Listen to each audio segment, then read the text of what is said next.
Province. We are also live in Kapiri Mposhi and parts of Central Province on ZFM, that is on 100.3 FM. In Kabwe, we are live on Spice FM, that is on 91.1, covering Central Province. Also live in Ndola on the Copper Belt on Platinum Radio, covering the rest of the Copper Belt. Don't forget, we are live also on Katete FM Radio. And Katete FM Radio covers Katete, the entire Chadiza, Sinda, Lusangazi, Petauke, Kasenengwa, Mambwe, and Chipangali and the surrounding areas. We are very grateful to have you on this particular segment, The Burning Issue. I'm your host, Zakaria Banda. And here in Lusaka, we are on 89.9 FM. Don't forget to subscribe to our Facebook page as well and follow our conversations. Leave us a comment or indeed a question for our guest. Our Facebook page is 5FM Radio Zambia. And I am also aware that we are live on Smart Egos and Grindstone TV as well. All right, so we'll be grateful to hear from you later on because I'll be able to give you an opportunity to call in and interact with our guest. Let me take this opportunity to introduce our guest. Our guest is Honorable Christopher Kang'ombe. He is a Kamfisa Member of Parliament. Always a pleasure to have you. Welcome to The Burning Issue. Thanks a lot, Zach. I'm grateful to 5FM for the opportunity to interact with the listeners out there. Right. I wish we had more time, but we'll try and utilize the time we have. Yes. And of course, I want to welcome the listeners and the viewers on our various social media platforms. Absolutely. Good morning, everyone. Great. Now, we haven't spoken in a long time. I remember our last conversation when we hosted you was the fact that you were pushing a motion in Parliament, and it was a success. And I think that this is a motion that obviously we are pushing for incentive, for government to be incentivizing startup businesses. Exactly. You must be proud that that was given a nod. Well, the government had no option. Zach, what I'm learning now is that when I'm taking an issue to Parliament, whether it's a motion, whether it's a matter for debate, I always now strategically pick an angle that would really leave government with no option but to agree. Right. There have been motions which I've taken to Parliament in my 3-4 years at Parliament, which have been rejected. Maybe because they viewed me as an opposition member of Parliament. So if we support what Christopher brings to Parliament, we'll appear as if we are supporting his ideas and he will be the guy who shines. But then at the end of the day, it is not about me. It is about of what benefit is this proposal to our people. For instance, I'd asked government to put modalities in place for a 24-hour economy, meaning you go to a shop, 22 hours, you must find it open. So we discussed issues of security, what needs to be done. So really at that stage, they were rejecting most of my proposals. But now, I think there's also a realization on the part of government that, look, we can't be rejecting things that should benefit the people. People will judge us on the basis of having rejected bad things, good things, yet these are things that could benefit our people. So incentives for startups, government agreed that they have to introduce. There have to be incentives, whether it's tax modalities, whether it's policies, whether it's to put all the fees that people have to put together, the fire certificate, health permit, business levy. If those things have to be consolidated, those are things I have to follow up. So, Zach, a few good things in Parliament, but the polarization is still there.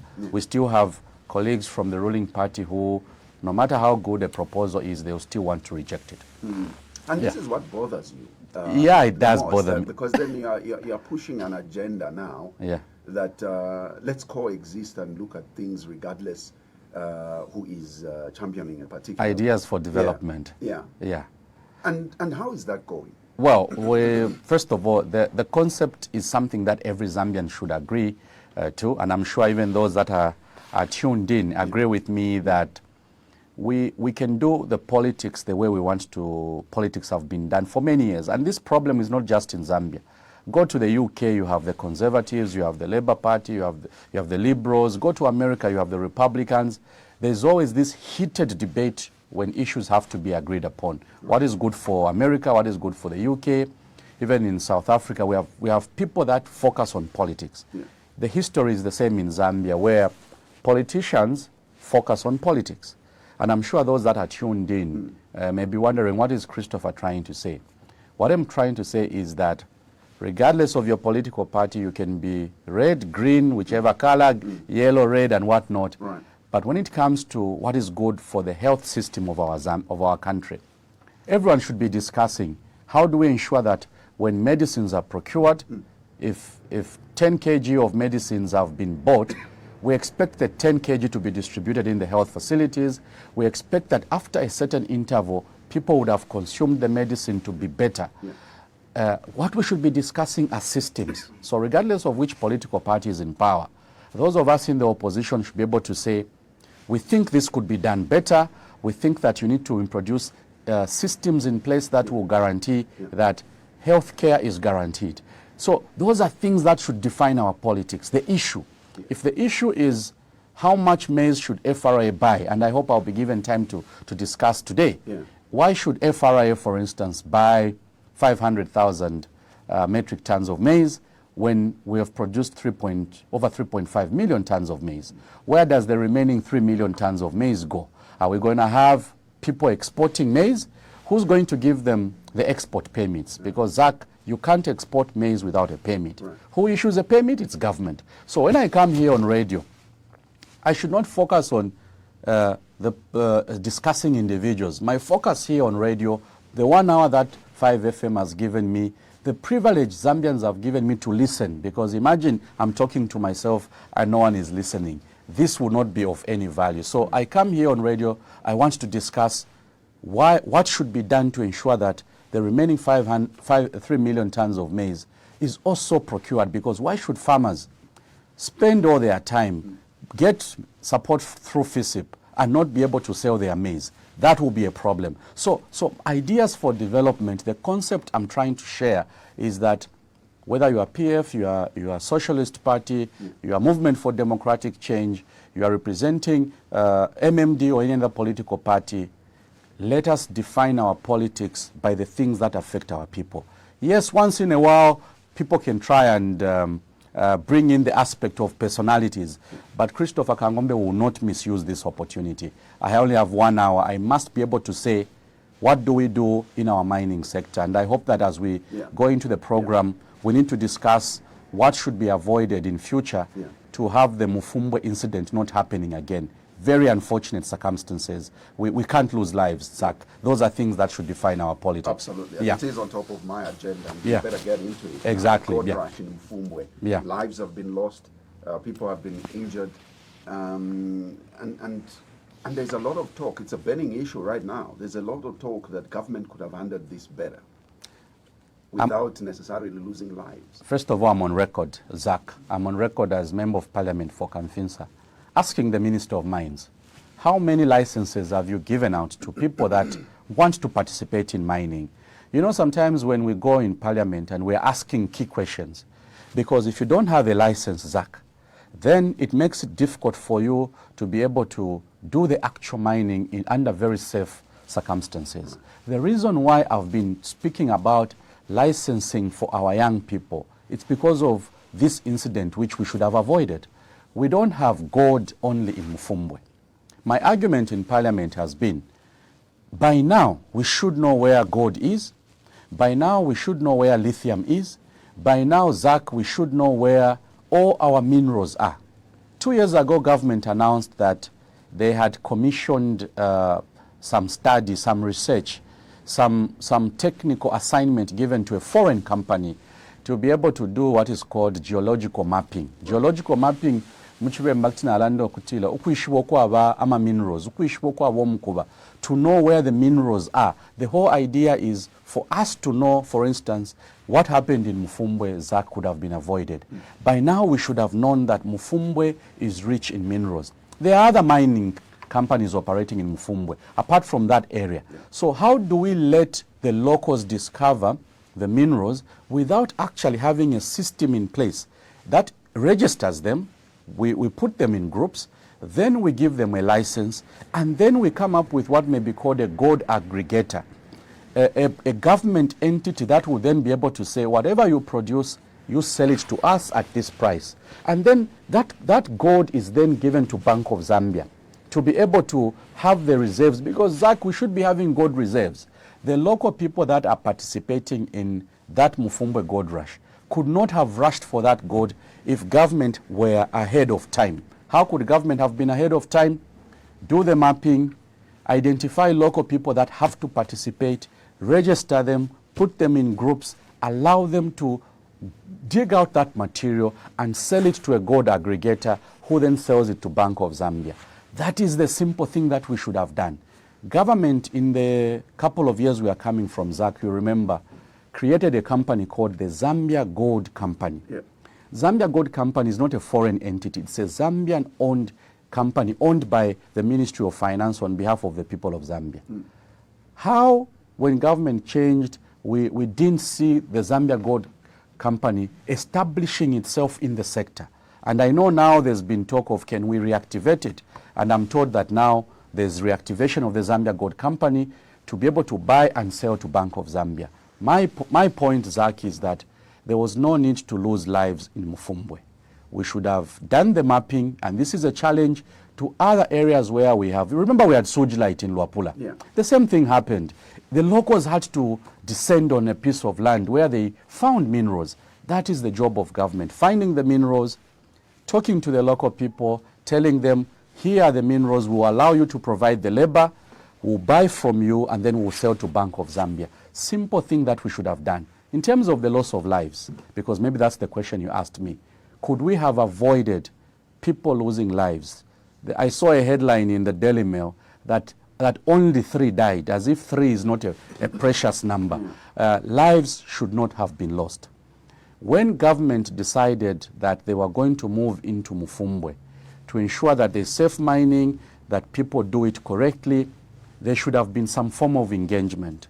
You sit down, the group of people you are seeing in Muumbwa, Zach, must have some leaders. There must be people coordinating those activities.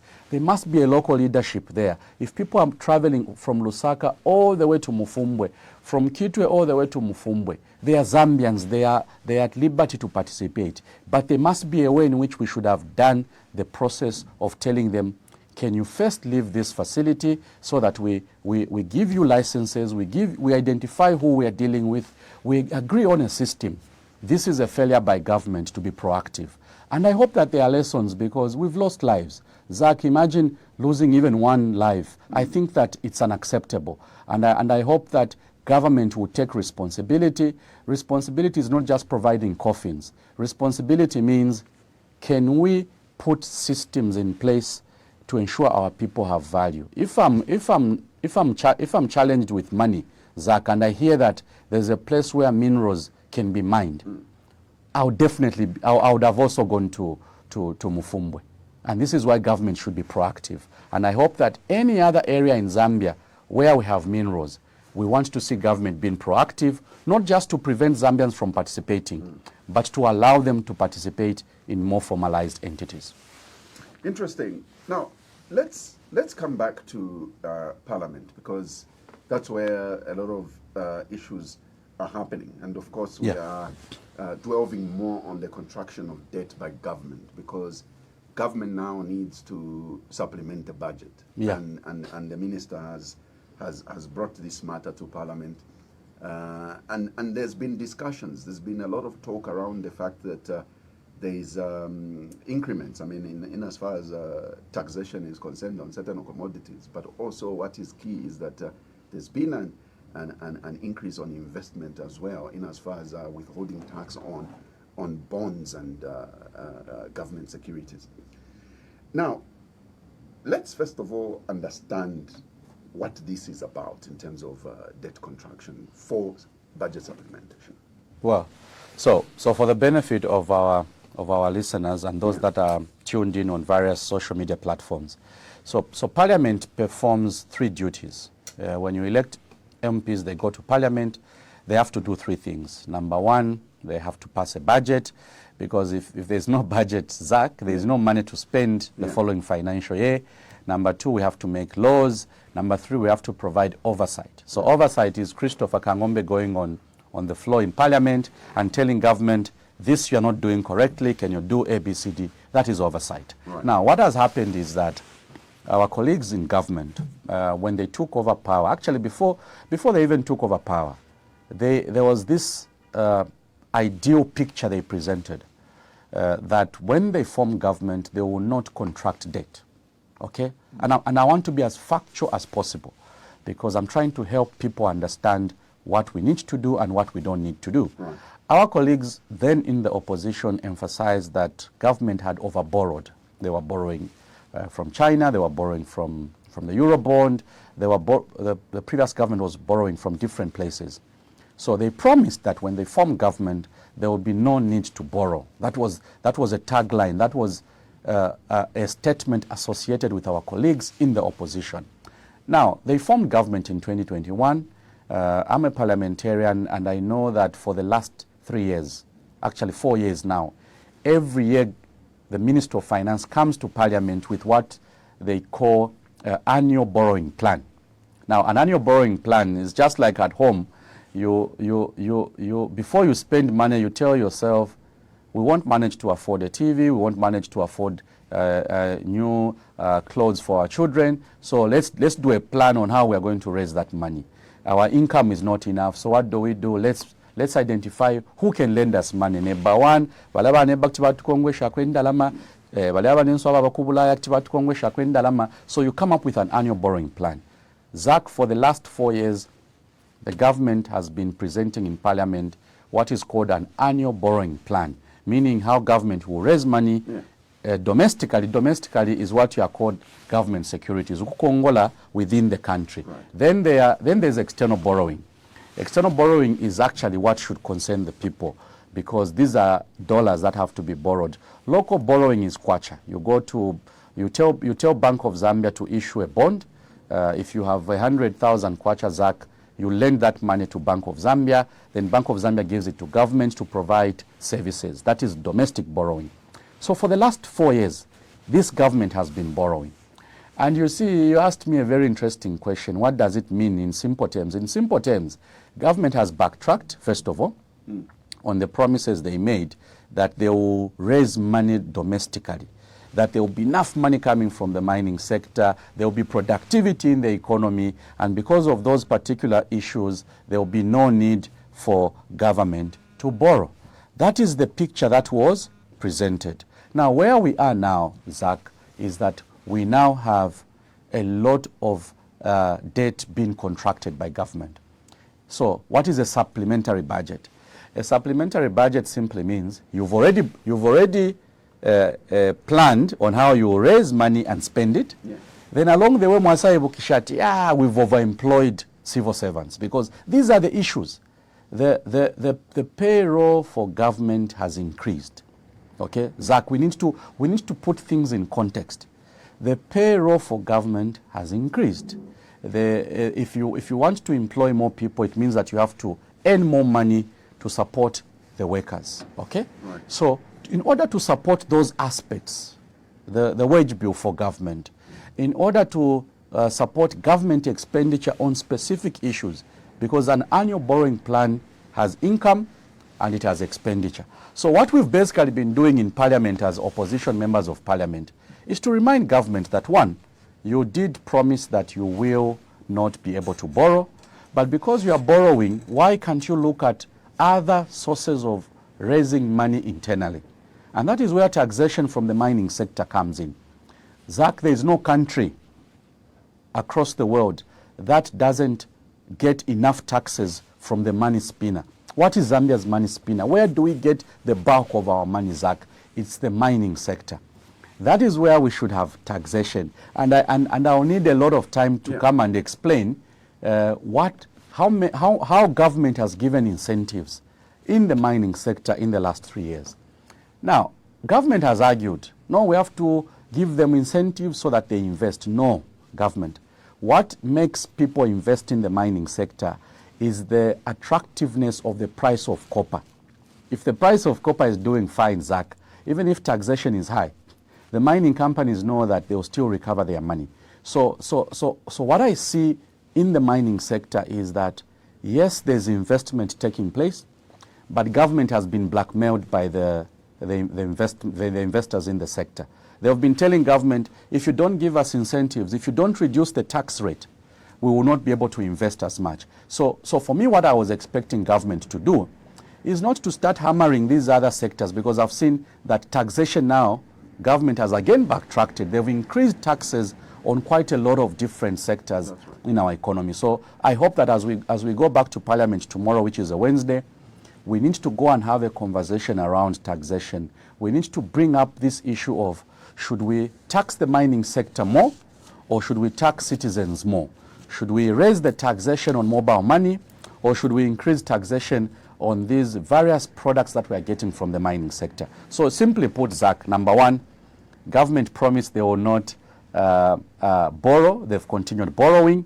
The figures are alarming, because now it's every 6 months there's a supplementary budget, and you can't have a supplementary budget if you're not going to have more income. Now, in this case, Zambia hasn't got any more income because we are not taxing the mining sector adequately. We are now taxing citizens more, and this is why people have been arguing that government has backtracked. What could be done? I think we need to review our tax regime. First of all, from the mining sector point of view, yes, we need investment because the sector has to breathe, but we can't reduce the tax rate in the mining sector while transferring the taxation to the citizens. For me, that would be my summary on that matter. Interesting conversation, but obviously, again, government did this in as far as giving incentives to mines, with a view that it is the only way you will attract investment. But your thought is different. Yours is that what attracts investment in mining is the price of the minerals.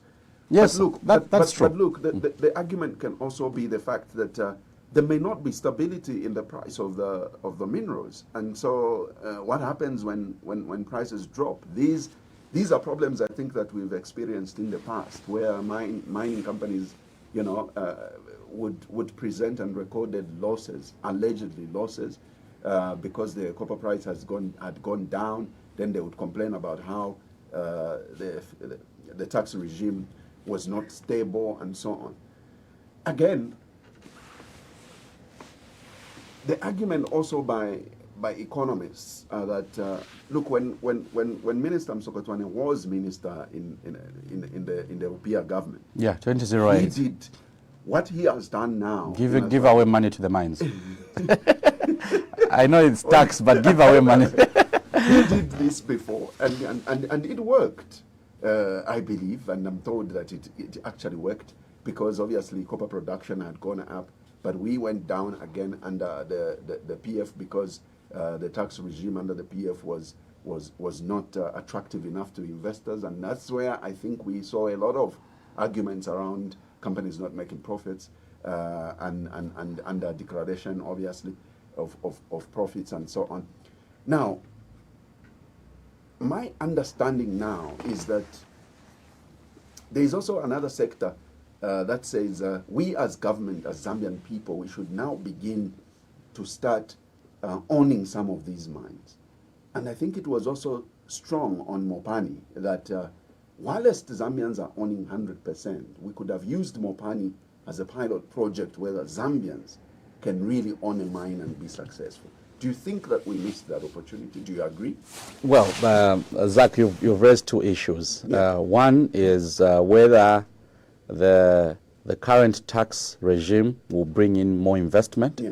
But you've also raised the issue of, can Zambians run their own mines so that everything goes back to our country? I'll start with the first one, and I'll try and be very quick due to limited time. Yeah. So, when Honorable Ngandu Peter Magande was Minister of Mines, Of Finance. Minister of Finance, under Levi Mwanawasa, there was a decision that was taken to, first of all, Cabinet, and then taken to Parliament to introduce what was called a windfall tax. Now, what is a windfall tax?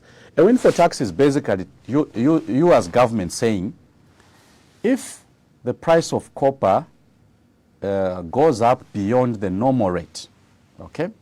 If the price of copper goes up, if there is this huge demand for copper in the global market, the tax rate will be this much, okay? If the price of copper reduces, there will be no income to government. That system was already put in place, meaning the system was self-adjusting. The price of copper is low, you earn lower income as government. Simple. If the tax rate is supernormal, if the price is higher than the expected price of copper, you actually earn more. That is what is called a windfall tax. A windfall tax is extra income based on price of copper. So what is happening in the market now, in the minerals market, is that there's huge demand for copper. Electrical vehicles are coming on board. You go to China, they are making electric vehicles. You go to Europe, they are making electric vehicles. For you to connect two places, provide electricity from point A to point B, even if you have solar outside, you still need a copper cable to run into the building. The demand for copper is increasing. The projections have been done. The same economist who was telling you what they explained should have also gone a step further to be able to say, what is the projected demand for copper? What is the projected price of copper in the next 10 years? Projections are there, Zach. Yeah. The price of copper will never go down. The demand is there. This is the right time for us to actually be speaking of reintroducing a windfall tax. A windfall tax in the context that if the price, for whatever reason, was to go down, we should be able to say, well, the tax rate will be 6%. If the price of copper goes up, let's do 8%. If the price exceeds $10,000, starts approaching $15,000, Zach, Zambia must stand to benefit, and that is where the issue of a windfall tax comes in. So to answer your first question, 2008, Zambia raised $400 million from the extra income. I'm not talking about normal taxation. Normal taxation had its own income. Right. But from windfall tax, Zach, 2008, just before the global recession, we were able to raise $400 million, which we've lost over the last couple of years because it's not there. So I don't agree that putting in place a tax regime that taxes more will take away investment. What we need to do is to design it in such a way that at a certain price, it will be triggered. Meaning that we should be able to earn more as government. That is the principle, I think, to answer your first question. Right. Your second question, can we run mines? I've had the privilege, Zach, of working in a mining company. Yeah. So a mining company has got the mining department, it has got the engineering department, it has got the accounting department, it has got the safety department. So go to any mine. It's Zambians that run mines. The only thing that makes us appear like we can't run a mine is the issue of money. Because to run a mine, you need to inject resources. You need millions of dollars to buy those pieces of equipment that are used for drilling. After you drill, you need to do the blasting. After you do the blasting, Zach, you then need to get the copper out, take it to a concentrator. From the concentrator, it goes to a smelter. 4 stages: drilling, blasting, transportation, concentrator, smelting. You have your copper. There are about 4 or 5 stages. Now, to coordinate these stages, the skills are there. Charles Sakanya in Mopani is a Zambian engineer. He worked in ZCCM. He's now CEO for Mopani. Go to KCM, go to FQM. We've got Zambian engineers running these mines. The only issue we must be discussing is what model can we use to raise the money? If we needed, for instance, Mopani, before IRIH took over, we needed how much? $300 million? Yeah.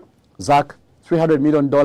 We had a new concentrator, we had a new synchronorium. The shafts were ready, the copper was there. All we needed was cash to pay contractors to drill, to pay suppliers for the blasting to be done, to be able to have chemicals for the concentrator, to be able to run the smelter. All we needed was cash, $300 million. Zach, I want to put it to you and to the people of Zambia. Can we fail to raise $300 million? The answer is no. We are able to raise $300 million. I don't think we can fail to raise $300 million. So if you ask me, first of all, from a policy point of view, can we try running one mine? Zach, we're doing geological mapping right now. There's an expert who's going around doing aerial mapping, knowing where the copper is, where the gold is, where the emeralds are. Zach, my submission today, and this is a conversation we're taking to Parliament, is that can we identify one area where there are minerals, we identify Zambian qualified people to set up that mine, identify Zambian qualified people to run accounts for that mine, because you need accountants to manage the money aspect, the cost accountants, but you also need the engineers, the geologists. We have the qualifications, Zach. All we need now is to agree. And I hope that those that are tuned in, I want each one of us to reflect. Can we fail to raise money? Can we fail to look at what has happened at CEC? CEC needed $200 million to set up solar plants to be able to export electricity into Congo. They issued what was called a green bond. A green bond is basically you saying, we have this product, it needs people to invest in, we want you with money to invest. Zach, that green bond was oversubscribed.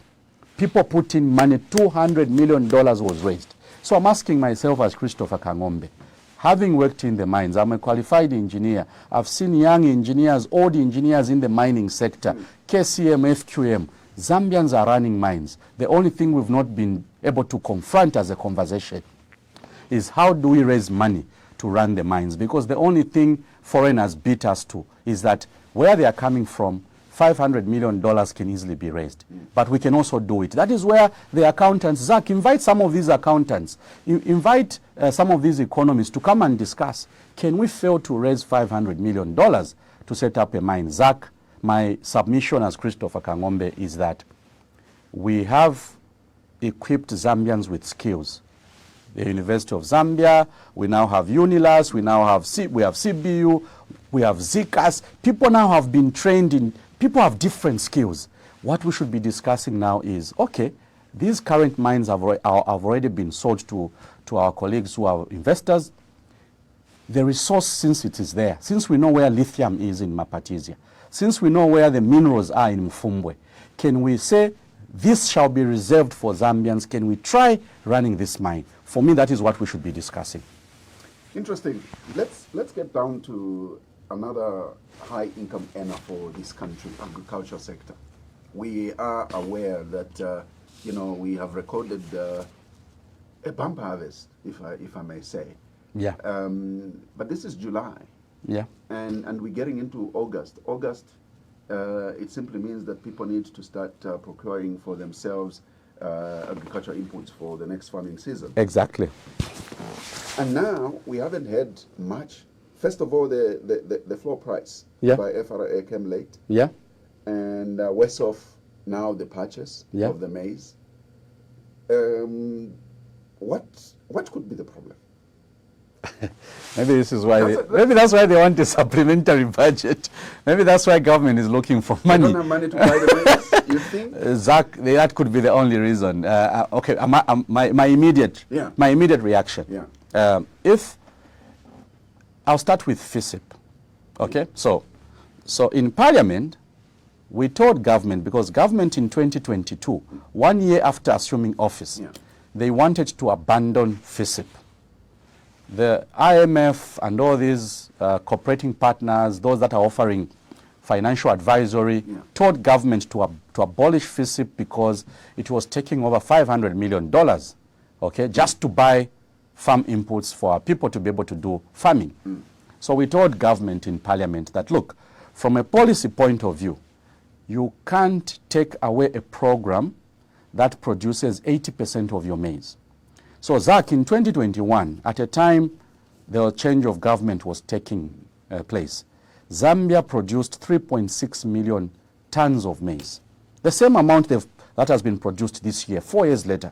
2021, 3.6 million tons of maize was produced. 2021, Zach. And I hope the people that are listening to this program are paying attention to the figures.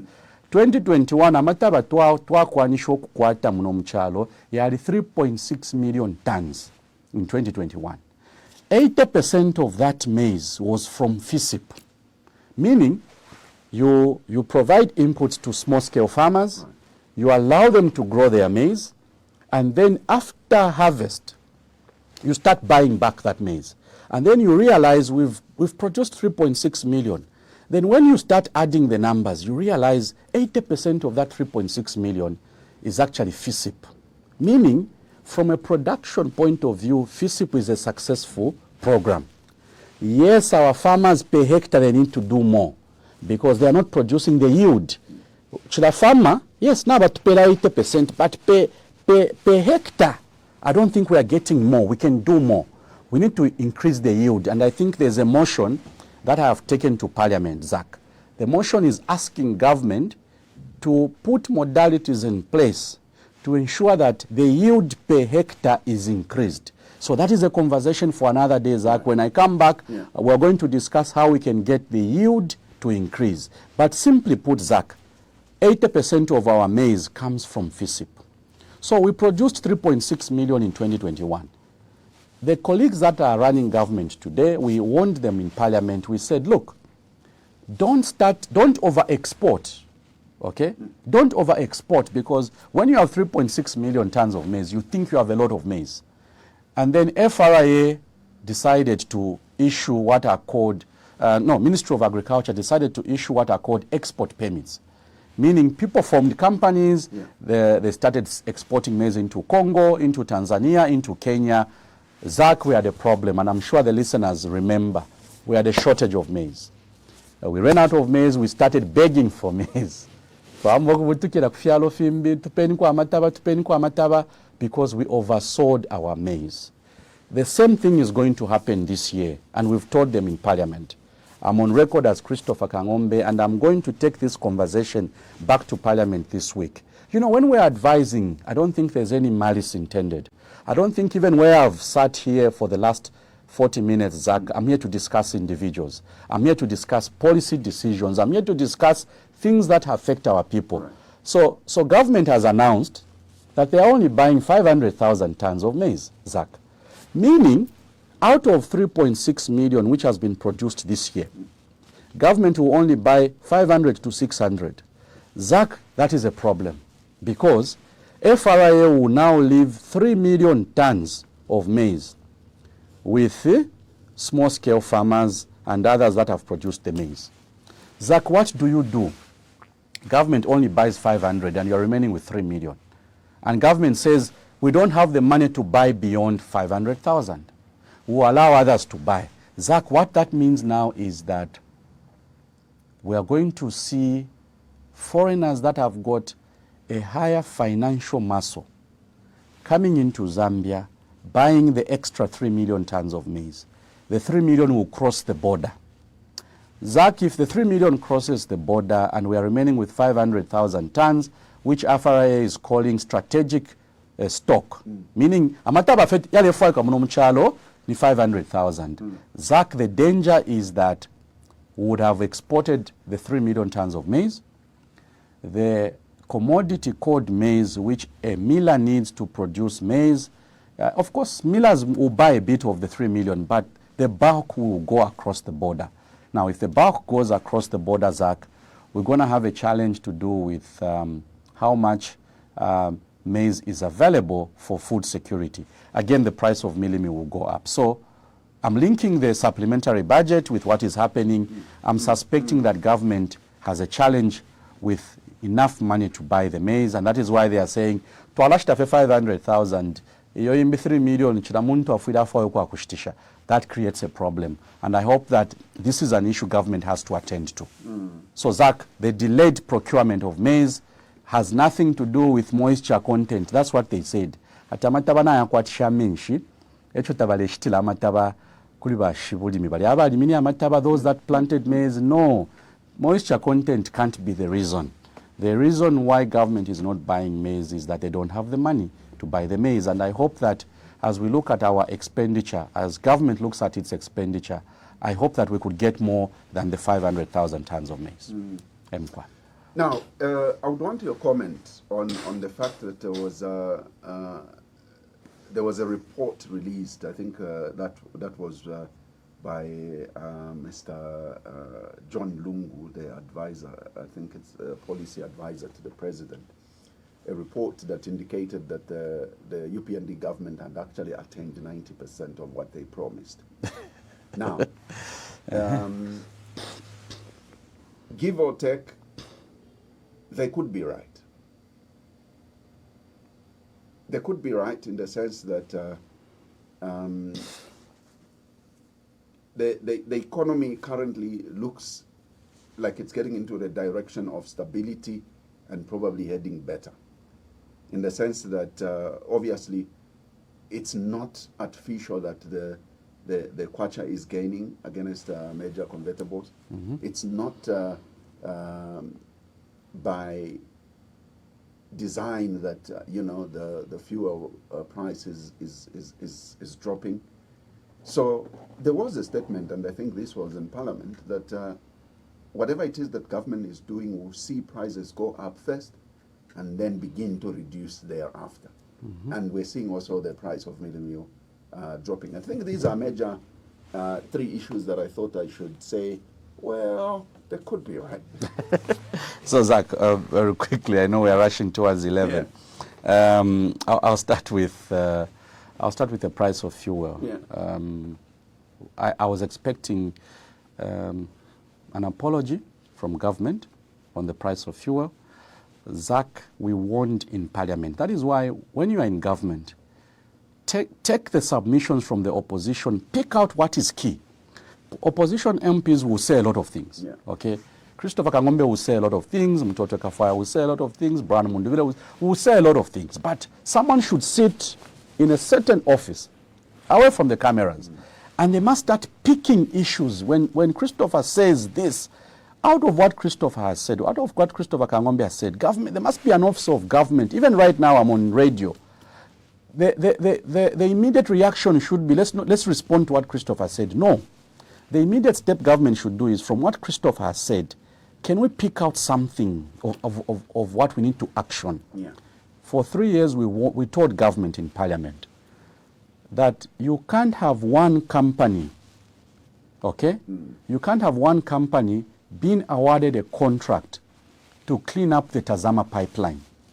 Zach, the Tazama pipeline is 1,700 kilometers, not 100 kilometers, 1,700 kilometers from Tanzania into Zambia. You can't award one company the contract to clean up that pipe and start transporting the commodity called fuel. You are giving monopoly to one company. Zach, you don't have to be an economist. You don't have to be an expert at anything to say, they'll be overcharging fuel. Okay? We told them for 4 years, can you allow other players to use the Tazama pipeline? Actually, the problem began with the contract to clean up the pipe, because the pipe was carrying crude oil. Now, when government changed, they said, look, can we clean up this pipe? We told the Minister of Energy, I'm on record as Christopher Kang'ombe, that I asked the question, why can't we give 5 companies 1,700 kilometers, 5, if possible, 10, 100 kilometers, so that no company has monopoly. Zach, we allowed one company to have monopoly for 4 years. Prices of fuel were overpriced. We told them, you are overcharging the people of Zambia. We said it in Parliament. But as you know, instead of picking out the issue, there was, who's asking? No. The issue is not whether Christopher is from the opposition or whatever political party. The issue is the price of fuel was let out of control. Imagine for 4 years, people have been overpriced in terms of fuel. What you are seeing, Zach, the 23, 24, whatever price they are selling, it's still a high price. Zambians do not realize that because you see, when you look at the formula, ERB determines the price. Invite ERB to come here. They'll display a formula they use. Zach, there is no justification for Zambia to be buying fuel at a high price. So for 4 years, the price of fuel has been high. We told them reduce it, allow other people to participate in this sector. Fortunately, it had to take IMF. Chabula and Ndaba, Zach, it's shocking that when ourselves were talking to each other as colleagues, politicians, policymakers, no one is listening. But when our colleagues from IMF decided to raise an alarm, when IMF spoke, why should we listen to IMF? Why not listen to ourselves? Why can't we have a frank conversation to be able to say the price of fuel is too high because only one company is using the pipeline? It had to take IMF. Now suddenly there's open access, meaning ule pipe pa Monday ababomfya ko 2 hours, pa Tuesday abapompa kwa mafuta muri 6 hours. Suddenly now there's a conversation around a reduction in the price of fuel, something that we told the people of Zambia that you are being overcharged with fuel. So sometimes we should listen. So I've picked out fuel, Zach, because fuel affects the state of the economy. It affects transport, it affects business, it's a cost on the mining sector where there are a lot of trucks that are running through the sector. So I hope that the price of fuel where we are now, I'm waiting for the price of fuel to reduce further. That is my anticipation, because you now have different players using the pipeline. The exchange rate, under 1 minute. But before you go to exchange rate, yes. I mean, when you say you're obviously expecting the price of fuel to reduce further. To reduce further. Yeah. Are you giving a blind eye to politics around that? Well, I don't want to speculate. What I've spoken, I can defend it anywhere. Okay. Lelo bazaki ninga baisanje bati bakangombe fida mwairela nda ku 5 FM pamulando wa mutengo wa mafuta. Can you defend it anywhere? I can defend it. 10 years from now, Zach, if I decide to run for higher office, okay, and someone asked me, Christopher, when you were a member of parliament, you said this on 5 FM. What I've said, I'll defend, because I know it's factual. The price of fuel is determined as follows. Number one, international price. Yeah. International price has been ranging within the same range. So what affects the price now are things to do with taxation. Duty on fuel, VAT on fuel, oil marking fuel fee, all those things put together, and then you come up with your local formula.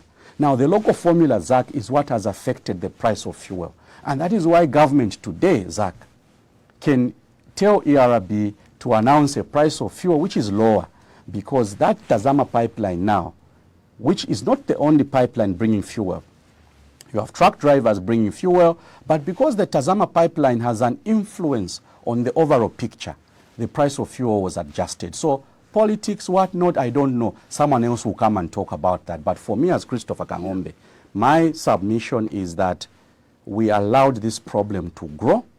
Government allowed one company to clean the pipe and start bringing fuel at a very high price. Zach, I was expecting government to apologize, to say we allowed this problem to run for 4 years. We're asking for an apology from the people of Zambia. Mutueleleko tualisuminisha umutengo wa mafuta okubapa muru sana, when this price could have actually been much lower. For 4 years, Zambians have been overpriced in terms of fuel. Yeah, let's move to exchange rate. Under 1 minute.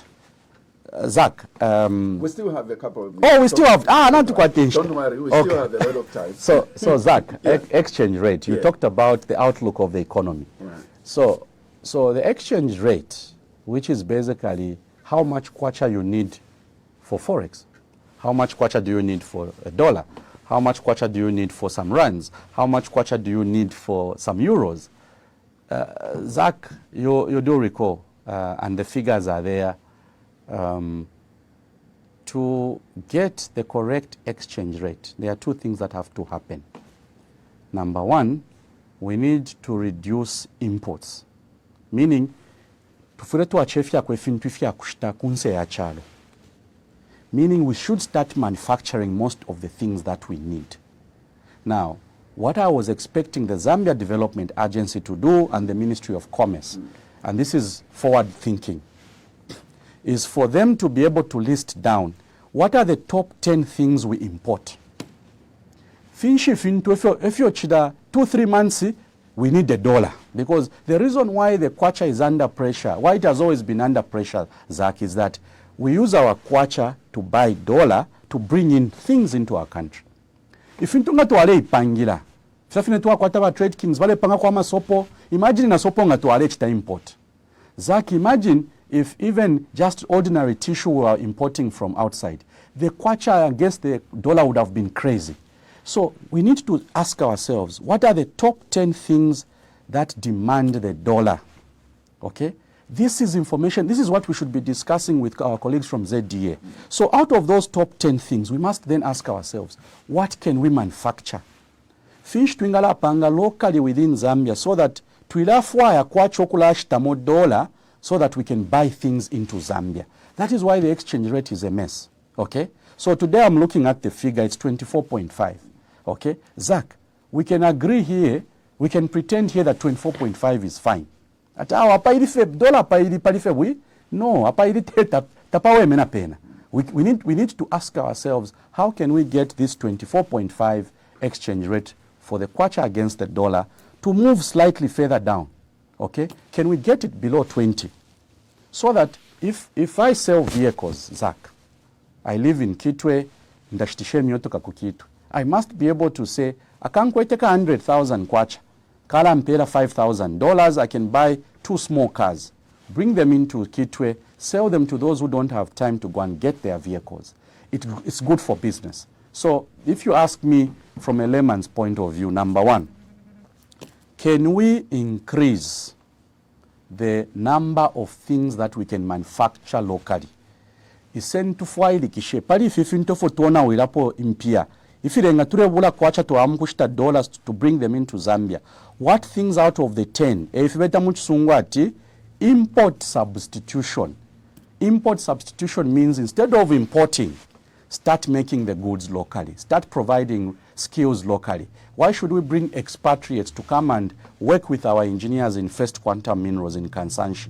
Okay, why should we bring expatriates to come and work with our local engineers at KCM when the skills are there? When we have, that is why we need to invest in all this. It's not just goods, Zach, it's also services. We are paying foreigners to come and provide certain supervisory skills. We are grateful that China has been able to help us learn how to make roads. But the question we must ask ourselves, Lusaka Ndola dual carriageway, okay? Is there a Zambian contractor working on that road? No, there's no Zambian contractor. When we pay that consortium will be paid in dollars, okay? That dollar will leave Zambia. There's no law which says when you make money within Zambia, you can't take your dollars out. That is what is causing the exchange rate, Zach, to remain high. And that is why, for me, forward-looking, how do we get to the future we desire as a country? We must ask ourselves, in terms of skills, Bushaba accountant yaba changera muno Muzambia natubakwata natubakwata abenga pekanya nama project proposals yakupanga omusebo natubakwata. Do we have engineers? Do we have the expertise now? We have engineer Ebongandu, a consultant, doing consultants in Rwanda. Balekulefi bansaba Ebongandu ku Rwanda, Zach. Engineer Ebongandu is supervising works in Rwanda. There's an engineer who has done tailings dams in South Africa for foreign companies there. Meaning those skills, if we brought them into Zambia to provide the technical capacity. Zach, Lusaka Ndola dual carriageway, we needed to have 300 kilometers. Pale fwa kana tukwatanangu at 5 Zambian contractors. Uyu 50 kilometers mwamupela. Uyu 50 kilometers mwamupela. For me as Christopher Kang'ombe. And this is why I'm saying, natuachitefyo, idole imulela ndapo 24.5. Ti hapo na wazaki. Ti hapo na yafika fena kuli 20, limbi hapo na kuli 15. If we are able to do what is called import substitution, we avoid importing skills. We avoid importing services, goods, things which we can manufacture locally. And I hope that for all of us who are in public service, we are politicians. Politics of ukulalanda pabantu, yes, we can discuss individuals. Tina isaparona isalanda pabantu for 1 hour. But I'm thinking what affects the young person who has to go to Nakonde to buy goods and bring them to Sokone market and sell them. If he's got 50,000 kwacha and the exchange rate is 24, Elo exchange rate yapona to 20.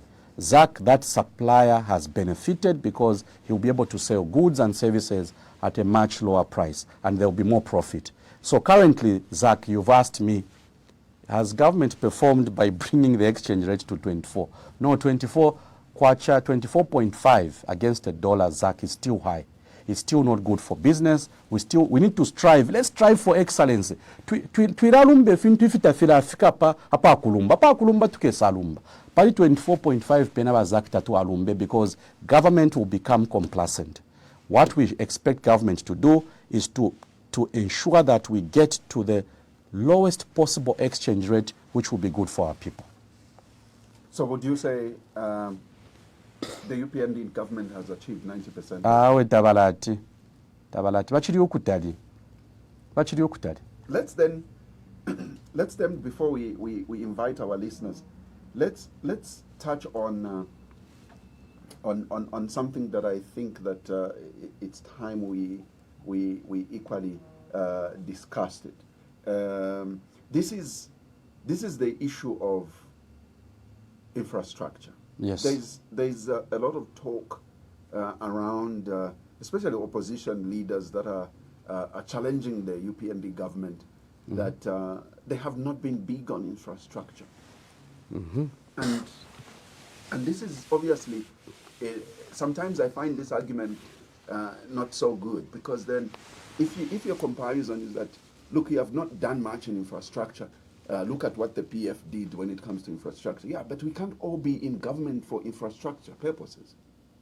And yeah, we can't be in government all for infrastructure purposes. I mean, so what is your thought? Do you think that this government should have equally driven an infrastructure agenda in terms of development? So before I answer that question, Zach, here is what, if I had the capacity, okay, if I was president of Zambia, or if I was a minister or whatever, I had that influence to make a certain decision. You know what I would do? It's just that funding can't allow. I would actually put those who get elected into a room. Because elections begin at the lowest level where there's a councillor. I need to put a councillor in a room, then project on a big screen ukubalanga efyaba nensuba tangila, to show them what our friends have achieved. Okay, project on a big screen, Zach, and I hope the listeners are paying attention. When councillors are elected, we must change you know, a politician, a person who is elected doesn't mean that you kwetia mano. When you elect Christopher Kang'ombe or President Ichilema or any other party president or any president of a country, it doesn't mean that they are the perfect guys. These are the guys who understand everything. That is why I'm starting with the role of a councillor, because development is at a local level. But our councillor ngatuwa basala, whether bakumfumbwe, whether they are in Solwezi, whether they are in Kasama or Kitwe, put them in a room, Zach, project on a big screen, okay, the city of, say, Cape Town. Twabalangati efo city fuireire munekef twabula ba kansala ba Murusaka twabalanga efo other towns are looking. Okay, we show them this is how a city in Africa should look. Okay, we show them, so that first of all mind yakwa leader, because if the leader's mind is thinking development is a small thing, no, the mind has to be tuned towards a certain vision for a leader. So that when those leaders now are making decisions, when people are deciding, do we need to expand the road to dual carriageway or not, people then will understand the importance of a dual carriageway. People then will understand that if you are coming from Waterfalls Mall, passing from Waterfalls coming into town, it should not take you too long, because from an economic point of view, you are losing money because you are losing time. So, Zach, the starting point is that what we see in Zambia in terms of development, tushadila, Bazak. That infrastructure gap. There's a gap in infrastructure, Zach. The gap in infrastructure is real. The gap in infrastructure, what I'm trying to say is that we need to close that gap. But in terms of outlook of our country, we are still behind, Zach. The reason we are still behind is because we've been thinking that if you spend money on a project, you are wasting money. And that is why, Zach, I want to agree with the views from those that are saying a government, when it is elected, should be ambitious. We must be able to say, how can we ensure that there's productivity in our economy? How can we ensure, I know last week the president was in Chiwombo. Is it Chiwombo where there's an economic zone, okay, where we're making batteries? We don't need one economic zone. We don't need only the Lusaka South Multi-Facility Economic Zone. Zach, my submission is that we are still lagging behind in terms of infrastructure. And I'll give two particular pieces of infrastructure that we need. Health facilities, Zach. We can't have too many small clinics. Ututupanga ututuma health post. Okay, in Kamfisa, we've got health posts, okay? Those can only provide what is called primary health care. Primary health care nifiyati abana bale yangala balete ya bola umwache n'omunankwe elo akwata akalonda pakulu iraye primary health care umwana wangu amutwala pa clinic bayamu bika bandage, they give him a painkiller. That is primary health care. Someone is complaining of a headache, they want to check their malaria, that is primary health care. What Zambia needs, Zach, are specialized health facilities. Specialized health facilities to avoid us taking patients to Tanzania. If you go to UTH now, there's a long queue. Then the letter is taken to Tanzania. That is where we're taking our cancer patients, Zach. So those are things that require us to bridge the infrastructure gap. We need to focus on key issues. Infrastructure temonse. We need infrastructure for water, Zach. Why should people continue drawing water from shallow wells? In Chilawombe, where we have a Member of Parliament, Honorable Kabuswe, who's also a Minister of Mines, people are using shallow wells there to draw water. You come to Mulenga compound, where I'm Member of Parliament. When I was mayor, we asked the Netherlands government to help us with piped water into Mulenga compound. At a time I was living as mayor, Mulenga compound, halfway we were done with piped water. We need piped water to finish the remaining half. That is infrastructure, because people need clean water. Zach, we spend the correct amount of investment in the water sector, we will reduce the waterborne diseases. So if you ask me, has the current government spent enough in the infrastructure space? I don't think they have. I hope they have a plan, because currently I haven't seen that plan. I hope that we can get to a point where we provide enough water to our people, clean water. We spend less in health care because people have access to health facilities. We then ensure that we then give our doctors the skills. You know, a doctor, when he comes out of university, they have the basic training, but now they need to be specialists, surgeon, cardiologist, those things. We need to have more people that are skilled so that we don't always take people to Tanzania to seek medical care. For me, Zach, in the infrastructure space, it can't be everything. We need to narrow the conversation to which key sectors in terms of infrastructure are key to the growth of our economy. Healthy citizens, access to clean water, and then connectivity. These things remain key. And I know, time allowing, we could have also discussed the issue of the energy sector. Yeah. Let's touch on yeah, that. 100 megawatts in Samba. Yeah. We have everyone saying, now the problem has finished. No, 100 megawatts is not enough to resolve the problem that we have. Yeah. I've argued here, Zach, and I'll continue arguing at various platforms where I'm given an opportunity. China has over 1,000 coal-fired plants. China. Over 1,000 coal-fired plants, meaning this machine, you put coal, it runs the turbines, it produces electricity. You go to Germany, go to America, they have huge numbers of coal-fired plants. Here in Zambia, we have coal in Mamba, Sinazongwe. We only have Mamba coal producing electricity, and we only have Dangote cement, which produces its own electricity. This is called firm power. Firm power meaning kwamba oluchero kufika akasuba na ni 100 megawatts tairepona. Ni 100 ireposa mu grid 100 megawatts. That's what you need to run industry. That's what you need to grow the economy of our country. Solar yali kwata problem. Kasuba kafuma ni nshiri pamuru. Ngakwaba fiati weather ya change bazaka. The value of power we are generating from solar plants reduces. They call it clean energy because it has no impact on the environment. It's a good thing. But to grow the economy, Zach, abasungu bela tuiba ati iyo coal iko naula atmosphere. Don't focus on coal because it will affect the environment. But Zach, I've just given you figures. China, America, Russia, Germany, these are highly industrialized countries, Zach. They are using coal-fired plants. They run the economy using coal into an engine. The engine runs a turbine. The turbine produces electricity. Zach, I'm asking myself, why should we only have Mamba producing electricity from coal? Why should we only have Mamba being the only place in Zambia where we are proudly saying, here is a coal-fired plant that is providing electricity into the national grid? We should be discussing, I expect the Minister of Energy, if you invited him to come and sit where I'm seated, to be able to say, apart from solar, because solar is not stable, it's not firm power in terms of the megawatts.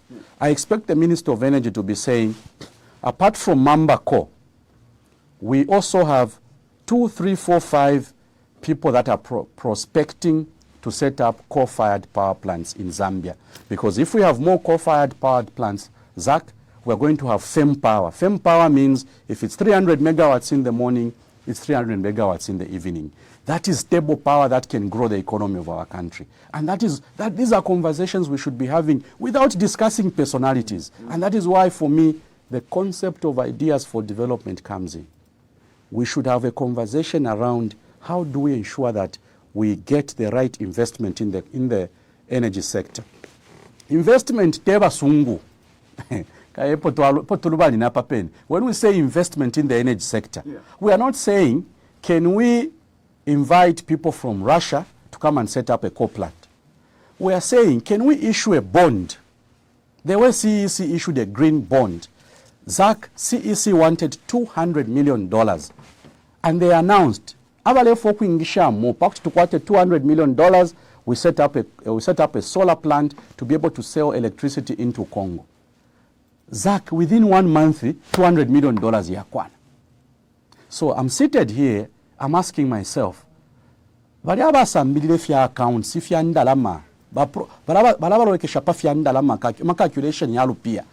they telling us, the financial experts in Zambia, they can't help package a project proposal that can help us raise, say, $300 million to set up 3, 4, 5 coal-fired plants? Zach, we can do it. Locally, imuba zake pampia mfola mwavika kwa kanono. Aba nanja aba kumidja wavika kwa kanono. Na ina wavika kwa kanono. Yakuwa na $300 million. Can we fail to set up a power plant and sell electricity into the grid? Because the issue is, do we have a buyer for that electricity? That's the issue. The answer, Zach, is yes. FQM needs 400 megawatts of power. Right now, ZESCO is only able to give them half, which is 200 megawatts. They need 200 megawatts extra. There are other mining companies that are setting up that need electricity, Zach. So my proposal as Christopher Kang'ombe is that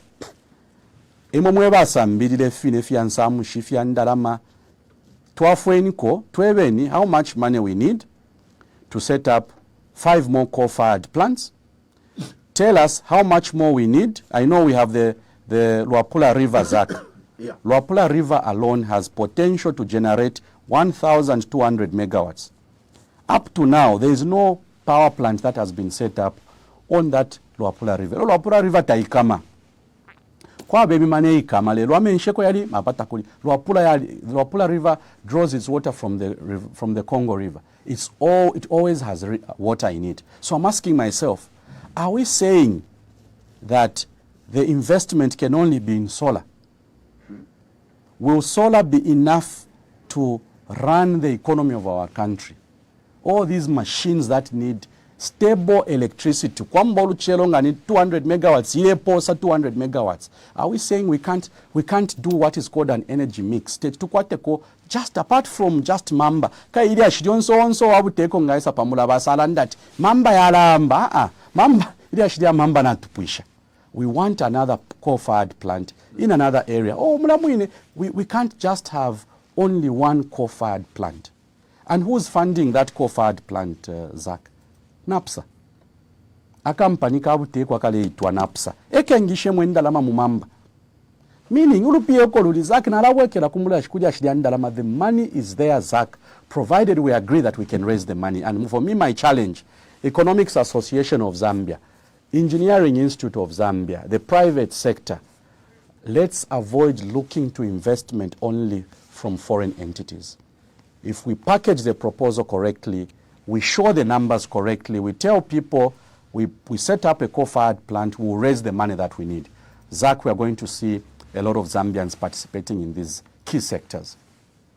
This is the Tuesday edition of the Burning Issue here on the Happy World of 5 FM radio on 89.9 in Lusaka. Remember, we are also live on our partner radio stations. We are live on Tuta FM 90.7 rather, 90.7 in Mansa, covering the rest of Luapula province. We are live on ZFM in Kapiri on 100.3 FM, Platinum Radio in Ndola and the Copper Belt on 99.7. Also live is Central Province in Kabwe, and that is on Spice FM 91.1. And here in Lusaka, 5 FM is on 89.9, and the surrounding areas are covered as well. And we are also live on our Facebook page and different other platforms. We are live on Smart Ecos. We are live on Grandstone TV. We are also live on our Facebook page, and that's 5FM Radio Zambia. I'll be taking your phone calls now on 0955-221515, and thank you very much to you all for having followed this conversation. So let me start with a text message, and I know that this is one of them that you could have probably handled as we were discussing, but this one says, and this one is coming from our partner radio station, Twitter FM, says, morning, Honorable Kang'ombe.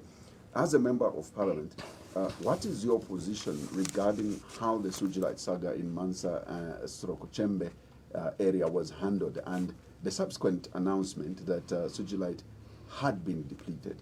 Is there any way you as MPs could have influenced the matter going forward? Maybe in addition couldn't there have been a physical inspection?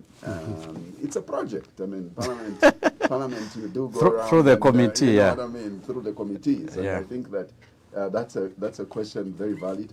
Let me take this particular call. Good morning. Not too bad, my brother. Chisha, how are you today? Great. Welcome. I'm doing fine, and good morning. I like the way you explain it. But my area of concern is about the application of Kwacha against the dollar. Okay. It's really genuine, or they are just applying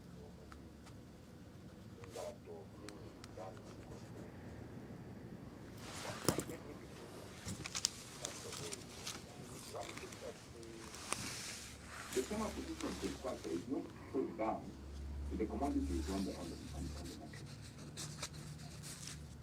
By the time Kwacha was at 32, 28 Kwacha against the dollar, the eggs they were selling at 3 quarters, especially in summer. The application of the Kwacha today is 24 plus. The egg is 3 quarters 50. In some areas it's 4. Why is it that the things are not coming down regardless of the Kwacha doing very well against the dollar? What have we done? Are we doing any exports for Kwacha to appreciate from 28 or maybe from 29 to 24 Kwacha? Because what I know is that these things, especially the appreciation of the Kwacha, we are accompanied with what we are doing. We are not doing any exports at the moment. I tend to be corrected on that. So in short, what I'm saying is, if these things we are saying, how come as citizens we are not benefiting out of it? Actually, the opposite is the reality.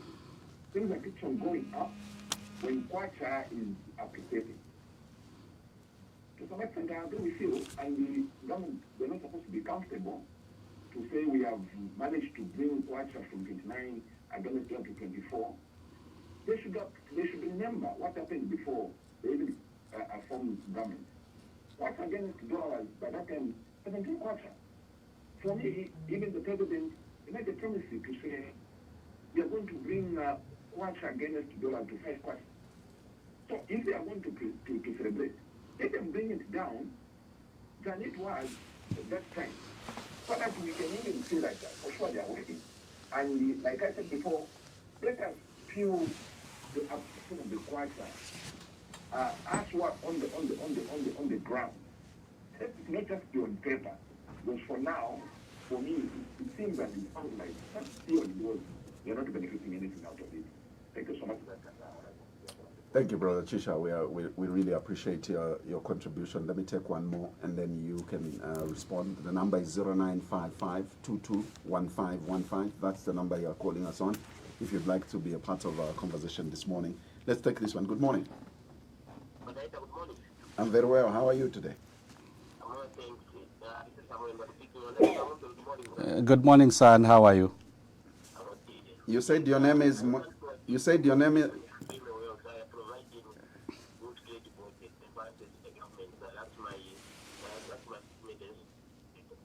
Okay, we didn't take your name. I've gotten his name is Mwenda. Okay, Mwenda. Mwemba Emmanuel. Mwemba Emmanuel, yeah. Okay. Yeah. Thank you. Thank you very much. Is that all you had? Great. We appreciate that you came through. Thank you, Mr. Mwemba. All right. So a quick response. Yeah. Sewage light. So I don't want to go into the technical aspects of the issue. The technical aspects of the issue include whether sewage light is found as sewage light, or first you have to mine manganese, and it's basically a byproduct of you processing manganese. That's when you get sewage light. So I'll not go into those technical terms. For as long as you have manganese, there's supposed to be sewage light, my simple understanding. Okay. Because you don't just find sewage light. Sewage light. It's supposed to exist with some other key minerals. So the key mineral is manganese. So everywhere where there's manganese, there's huge potential for, there's a high possibility of finding a certain amount of sewage light. I won't go into the technical details. Right. The question was, could Parliament have done more to ensure that we have facts around this issue? That's right. Okay, so there are two things. Number one, Parliament operates through committee system. So there's a committee on economic affairs that is supposed to shortlist this subject of special minerals. Okay, where you simply say you don't just focus on sewage light in Luapula. You also ask yourself, what about the gold in Muumbwa? What about the gold in Vubwi? Okay, so we need a study. What about the lithium in Mapatizia? Because we've asked in Parliament why we have so much lithium in Mapatizia, yet we have no battery manufacturing company in Mapatizia making batteries from lithium. I've asked this question, and this is a conversation we've been... Yes, why should we get the lithium out of Mapatizia, bring it, say, into the Chibombo Economic Zone? Why can't we set up a factory in Mapatizia, in Southern Province, where the lithium is, where we expect that a local investor, and I'm not going to say foreign investor, where a local investor can be told, put in $5 million, set up a factory, and then start exporting those batteries. Those batteries will be needed for the solar panels that we need to connect to our inverter. Those are things we should be discussing. So to answer the question, Parliament operates through committees. If the committee did not pick this as a topic, my proposal would be to the committee, and I'll write to Madam Speaker, that can this be a topic for discussion when Parliament goes on break? Can the Committee on Economic Affairs also establish, is it true that the deposits of manganese have depleted, because that could be the only reason why there's no sewage light? You can't just say sewage light has finished. The question is, what about the manganese, where the byproduct of processing manganese gives you sewage light and other smaller minerals? So that will be my comment on that submission. Right. Appreciation of the kwacha, is it imaginary or not? Well, there are so many factors that lead to the to the exchange rate, to the kwacha performing better against the exchange rate. I know for a fact, and anyone can challenge me, when mining companies are paying what are called mining tax receipts. Mining tax receipts are simply monies that mining companies pay to ZRIA. So January, they pay mining tax receipts. I think mid-year, around June, I don't know if they pay quarterly. I suspect they pay quarterly. I don't know what is the position now, whether it's quarterly or annually. When mining companies export copper, they submit their returns to ZRIA. ZRIA will work out how much money FQM has to pay, how much Mopani has to pay, how much the Chinese mining companies in Chambeshi have to pay. When that money comes in, Zach, and for the benefit of the caller. When that money is paid, when the taxes by mining companies are paid by ZRA, dollar nishtwakwata. Epada mwisa mkumona in the market responds because ZRA has been paid dollars. So when ZRA has been paid dollars, Bank of Zambia now has available dollars in the market. Dollar will respond immediately. Mu market fenga mwamfuka fati muniko dollar emo ilinabali piraba kuma mines. So if the mining sector is doing well consistently, we foresee a situation where the exchange rate can remain stable. If our exports of copper keep increasing, if we're able to get more copper out for exports, if we're able to provide enough value addition to our copper locally, Zach, what will happen is that there'll be productivity in the economy. So for me, what I'm seeing, and this was my question to Honorable Msokotwane 2 weeks ago, how much money has Bank of Zambia offloaded in USD into the market for the market to respond? Because the market has responded from 28 to 24. 4 kwacha appreciation is huge, and it can only be because the mining companies paid mining tax receipts, which they do, and Bank of Zambia then makes some of these dollars available. So artificial or not, we don't know, because they don't pay every month. So I'm predicting, Zach, that next 2 months, we'll again lose the 24.5, which we have as an exchange rate. We'll go back to 25, unless we have other products that can give us enough dollars into the economy.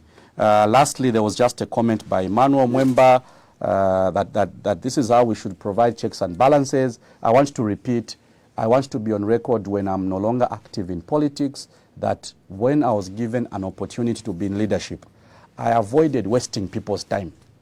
Zach, we waste people's time as politicians to come and discuss other politicians. You have 1 hour and you spend 1 hour discussing your friend. We are wasting time. What we should be discussing is, are we designing our tax regime in the mining sector correctly to give benefits to our people? Because if more dollars are earned from the mining sector for ZRA, the economy will respond. We'll have enough money to build health facilities. We'll avoid sending our patients into Tanzania because we don't have proper equipment to deal with cancer at UTH. That is what should define our politics. And that is why I keep saying we must create a society of ideas for development. That should define our politics. So I was just responding to Emmanuel. Yeah. So let's take some more calls. Good morning. Good morning. How are you? Not too bad, thank you. And how are you doing today? I am well. Great. Who are we talking to?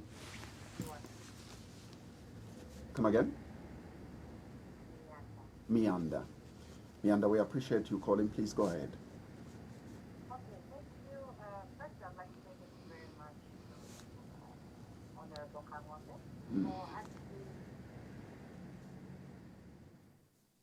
Hello? Hello, Mianda. We seem to. Hello, good morning. Can you hear us again? Yeah, we seem to have lost Mianda, I think due to network. Mianda, please call us back. We would love to hear from you. It's actually rare that we'd get female voices on this program. We need to get her back online. Yes, we need to. So we sure hope that you will call us back. Please call us back on 0955-22-1515. That's the number you will be getting us on. Please call us back on 0955-22-1515. Now, as we wait for the callers to come again, let's let's expand a bit on energy. Anyway, let me pick this call because now we have a caller. Good morning. Hello. Good morning. Morning. Thank you for calling. Who are we talking to?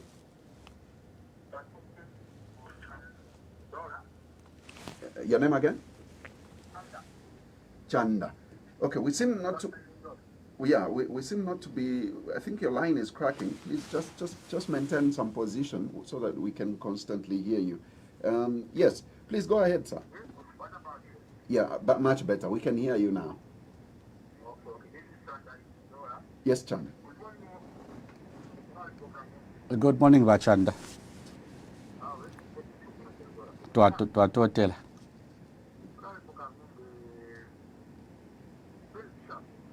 Mkwa.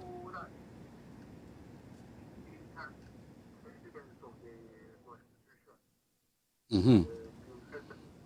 Yes, yes. What are the causes? These are good causes and these are bad causes.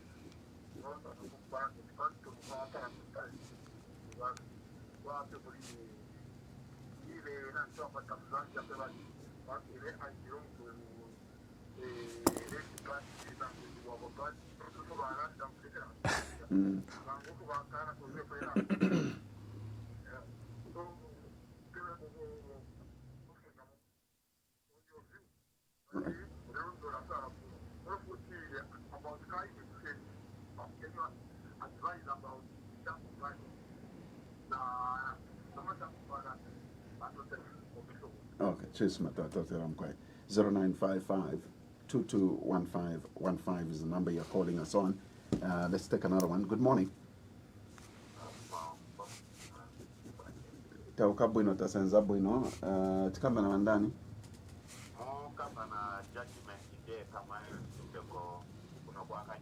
Yes, Bastumbeko.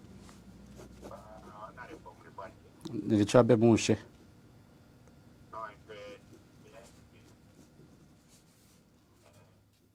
Okay, your line is getting bad as well. Hello, we are getting you now. Yeah, please.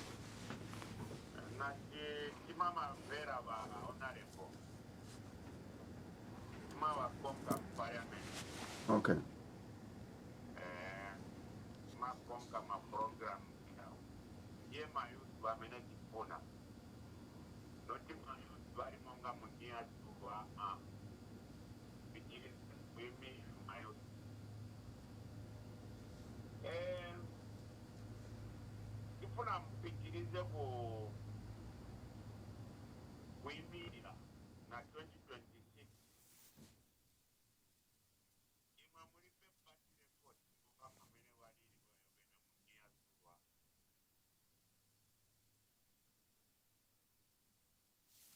Hello?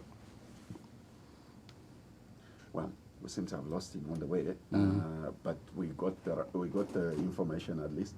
But let's see if we can accommodate some more on 0955 221515.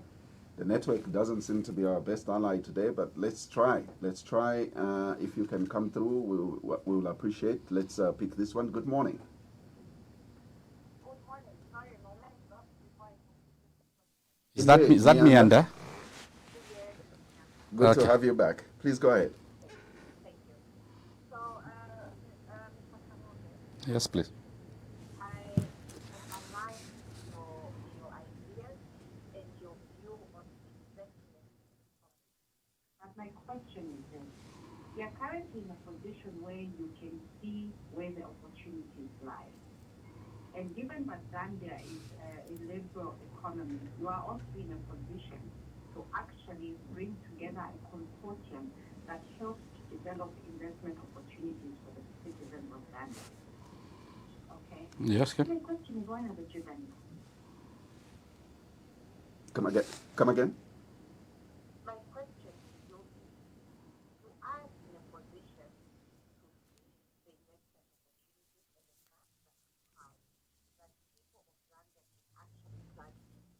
Yes, please. I have people in that consortium of people explore these ideas, do crowdfunding, and invest in things that you bring to the table.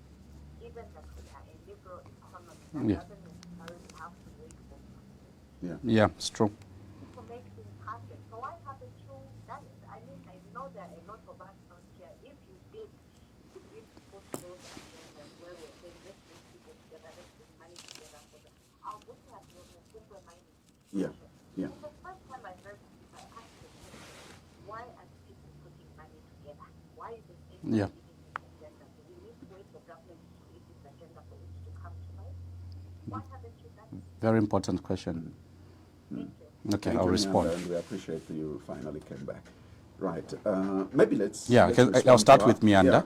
So Meander's question is, I've articulated the opportunity which is available.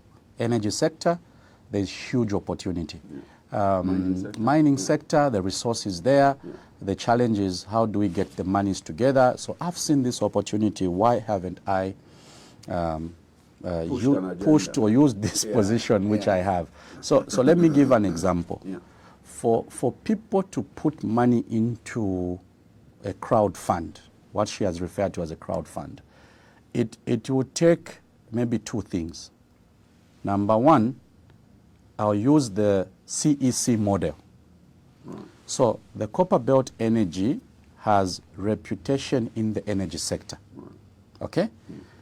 You ask anyone, CEC, they will know CEC buys electricity from ZESCO and sells it to the mines.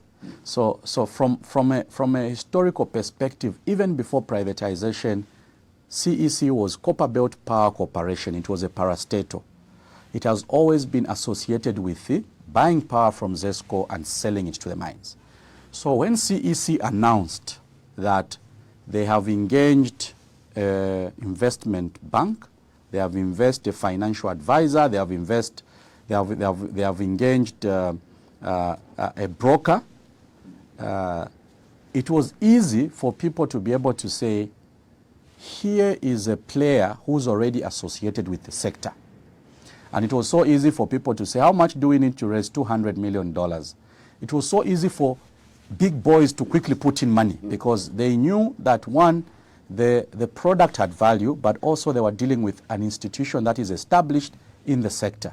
So for me as a policy maker, as someone who is working in the policy space, I can only do what I'm doing now, speak about it, but also ask Parliament to raise public awareness around this. Ask government that, look, you don't have to wait for government. What Mianda is telling me is that, Christopher, you don't have to wait for government to initiate this. Since you know the opportunity lies there, since there's God, there's God. Yes, but I mean, who's going to give me money? We'll need to organize it. We'll need to have people that are, people want to be associated with participants in a sector.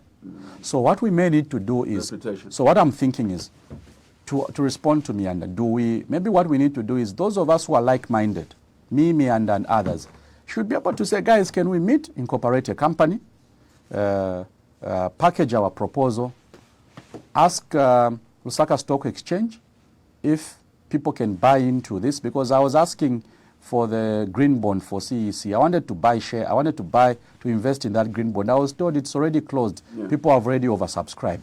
So the opportunities are there. I want to agree with Mianda. So what we need to do, Mianda, is reflect which model do we use, what special purpose vehicle do we use.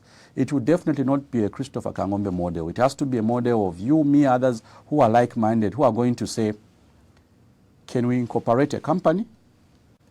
Hopefully have it listed on the stock exchange, give it some credibility, identify 2-3 sectors where the opportunities lie: energy, mining, and maybe agriculture. Invest as a group, get 1,000 Zambians, each one puts in maybe 10,000 kwacha, you raise a lot of substantial amounts of money, and then you invest into a particular. It is possible. And that is why, Zach, my submission on that matter is that these institutions we have EIZ, I'm a member of EIZ. We have the Economic Association of Zambia. We have the accountants, Zika. We have bankers. We have the skills. We have the expertise. Why do we wait for money to come from outside? By now we should have packaged something. By now we should have been saying, can we get the insurance players on board? Can we get these players on board so that we bring in money through crowdfunding and we invest into one sector? Me, and I'm agreeing with you. Leave that as a challenge to me. As I leave this radio station, I'll go and think about it. How can we actualize these opportunities that are available? Chanda, constitution amendments. I will not go into details. Probably he was asking what's your thought on this. Yeah, he was asking my thoughts. I think, but I mean, at this stage, the Constitutional Court has guided the country. Okay? So what I say or what Chanda says or what Zach says, it becomes academic. It's for students now to go and research about, because now there's a decided case. The Constitutional Court has said Can government go back to the drawing board? Instead of government coming up with 14 proposed amendments, can they now do a consultative process? Meaning, you ask the people which provisions should be amended. When you are amending the Constitution, you are touching what is already in the law. You are saying, this provision is not good, but if we changed it this way, it will become good. So bachanda ichalafa iko and this is my message to government. Use the judgment of the Constitutional Court to have the courage to say we are coming back to the people. We are going to begin consultative processes. You give yourself a period, a month, go into Luapula. Don't call people who agree with you, because you see, when Honorable Kasune went around the country, it was civil servants seated in a meeting. Okay, so whose civil servant is going to tell the minister, Minister, what you have brought is not a good proposal? I don't think that would happen. What should happen is you invite the media. For you as the media owners, for you as media, ordinary independent media organizations, is there a provision in the Constitution which you think needs to be cleaned up? And then you marry it, because you see, government is a stakeholder. Government will also put their things. So we'll have one document. Things coming from the public, things coming from government, you put them together and then you subject it to discussions. It is possible, Chanda, that Ili Ashiria Lupapulo, Ili Ashiria Constitution could be done better. The history, and that is why I'll need more time, the history of constitutional making in Zambia says that even when government has issues they want changed in the constitution, they still have to take it to the people. People will add what they need. I remember when the 50% plus one was added in 2016, President Lungu asked Cabinet, can we approve this? Cabinet took it to Parliament. Parliament then said, these provisions are appearing in the Mvunga, they are appearing in the Mwanakatwe Commission, they are appearing in the Mungomba Commission, and they are also appearing in the NCC submissions. So these are people's submissions. From the people's submissions, what do we pick? You pick out the issues. So what the Constitutional Court has guided is that you lose nothing as government to initiate a consultative process where people tell you what things need to be amended. Vas Tumbeko from Kanyama, I have lost his thought because his line cut. Uncomfortably, he kept making the reference or comparison. Oh, yeah, again, I'll restrain myself to discuss my colleagues who are members of, who are in leadership. For me, my message will remain consistent. Right. We can achieve more for our country as politicians if we focus more on the issues affecting our people. We can argue, no, my policies are better. We can argue, no, your Chitenge is not as nice as ours. Those will be light moments. But the key issue is if I'm on radio the way I'm seated. That's why I don't like coming on radio with 3 other people. Because you see, my perspective may be different. True. Others will come and start arguing with me. Here, for me, I want to discuss the issue. Energy sector, we can't have one coal-fired plant in Zambia called Mamba. By now, Zambia has been gifted with enough coal. We can sell coal into any other part of our country and produce the electricity that we need. Let's take some more calls. We can take a last batch of it. Good morning. Yeah, good morning. Good morning. How are you? Not too bad. Thank you for calling. Your name and where you're calling us from? This is the band taxman from Katete. Ah, Katete. How is Katete today? Katete is too very cold and cool. Oh, yes. It's expected. I know. Ndifyowa mutende muli bwanji.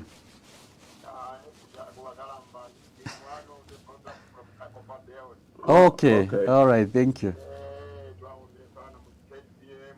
Yeah. All right.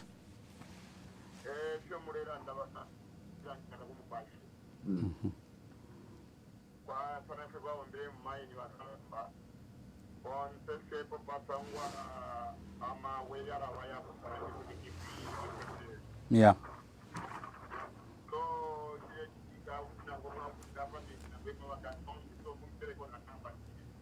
Okay.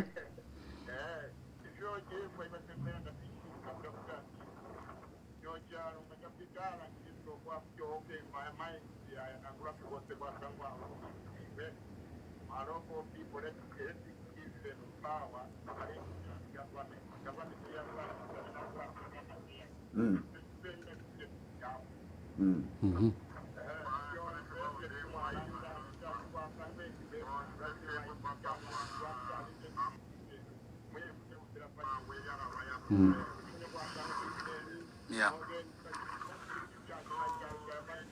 Mm-hmm.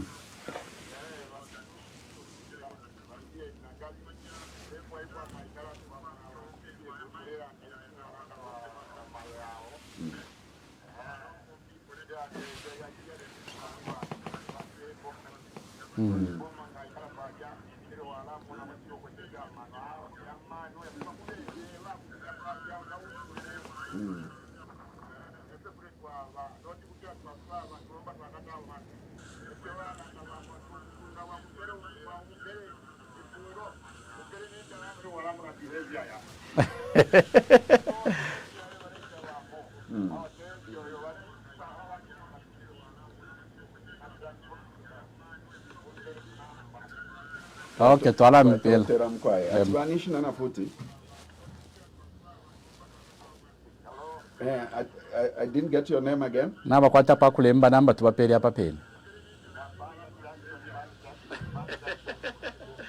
Okay.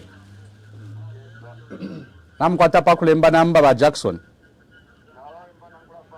0966 Okay, twala mpela. 61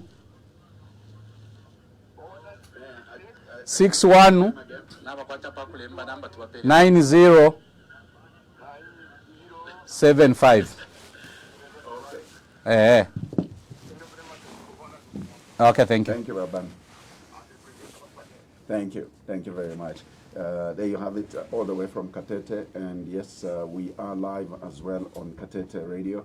And let's take another call. Let me see if I can take 3 more. Good morning. Not too bad, thank you. Your name and where you calling us from?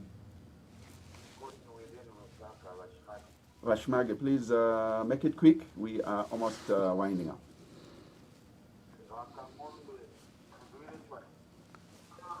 Hello. Good morning, sir. How are you?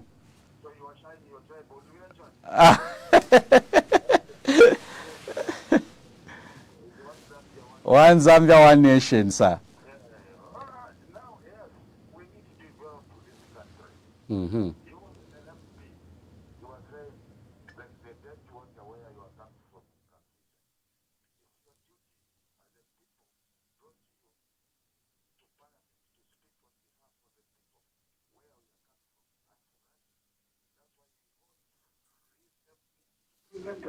In Parliament, speak on behalf of them. Yeah. Take all development, good roads, clean water. Make sure that they see that our MP is working. It's you and you mandate to expire in May next year when the Parliament will be dissolved. And how are they going to help if not working? So for that, you want to renew your mandate.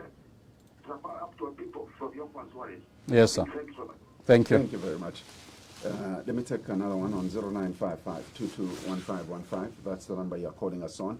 And good.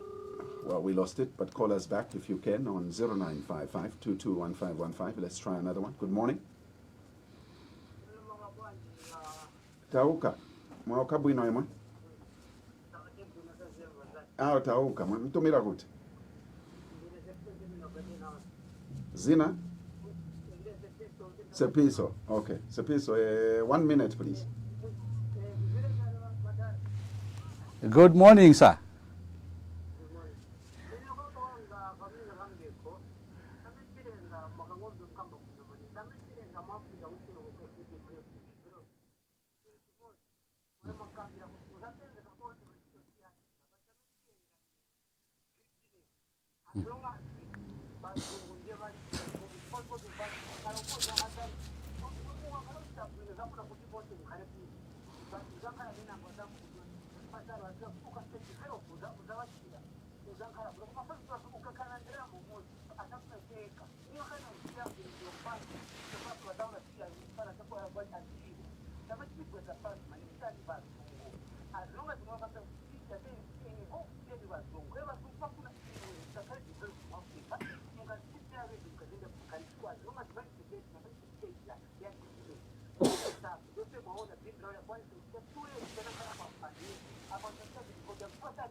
Thank,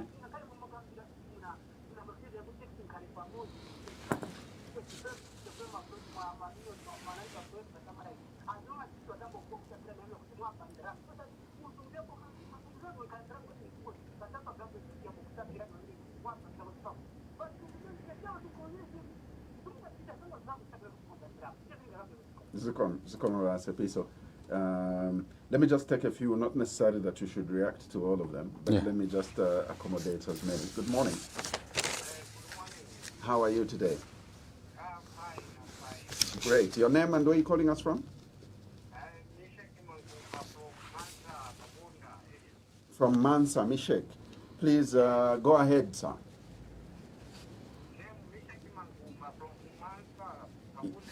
Okay. Please go ahead and say something. Yes.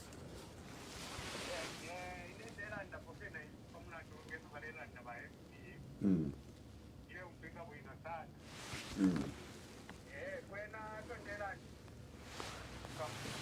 Mm. Okay.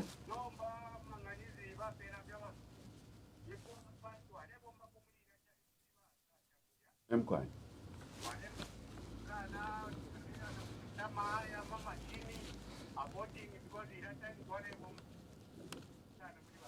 Mm.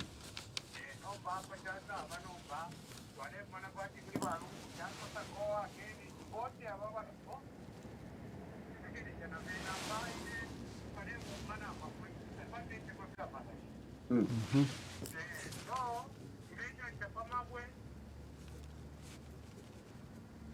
Hello. Yeah, network. Yeah, But I've picked his You've issue. picked his issue, and Yes. I think that it's sad that he's transitioned to something even more destructive. Naba kumalash. Nabafuma kumabwe banakumalasha because amabwe nomba atibale pela fe abasungu no. Let me take another one. Good morning. Kao kama ukabwe no. Balungu mutumira kuti. Kuka banana pitirizane balungu. Okay.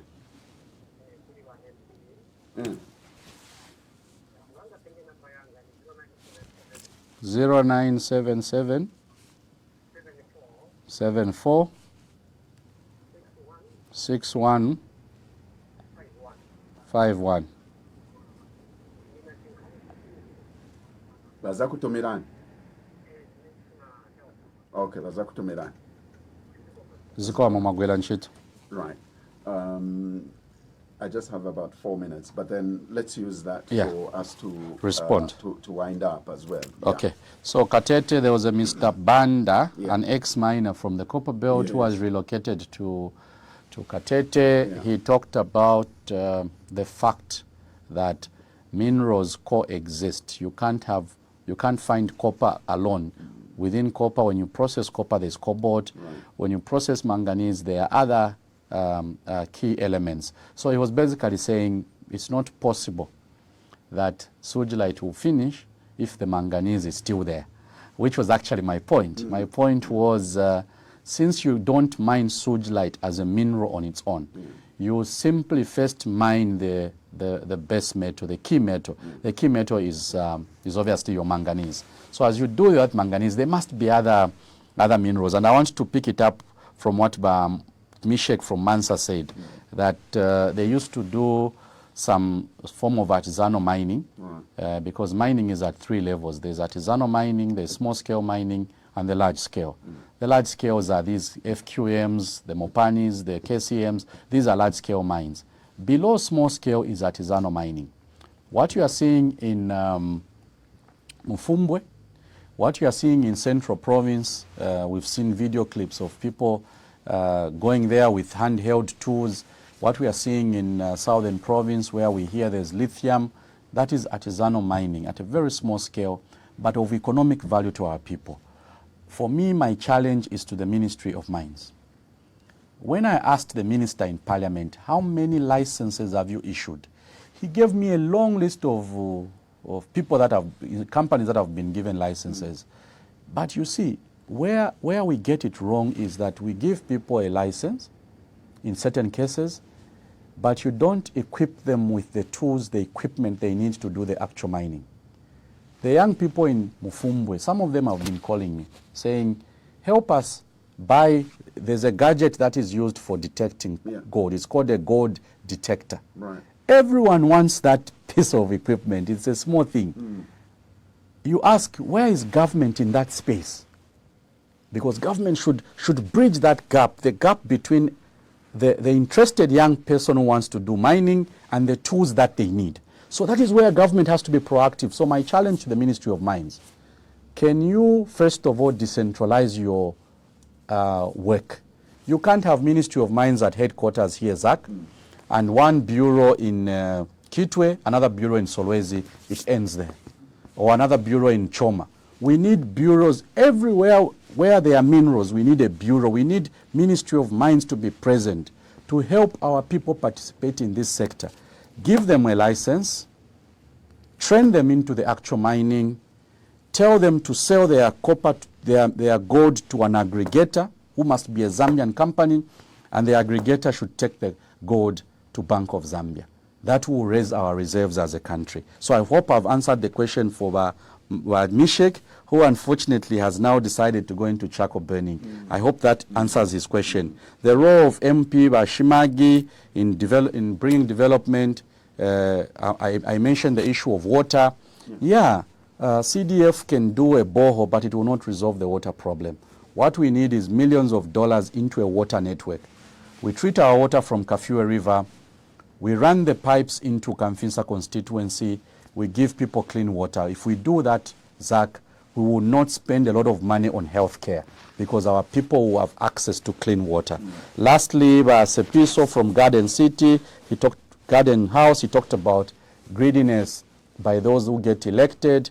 Why don't those who lose elections support those who win? Why don't those who, before they win, why don't they support those that are in government? And this is my message. This is why I'm saying, yes, next year we have elections. When I come here next year, we'll be discussing about who should be elected. Okay? But this is the month of July.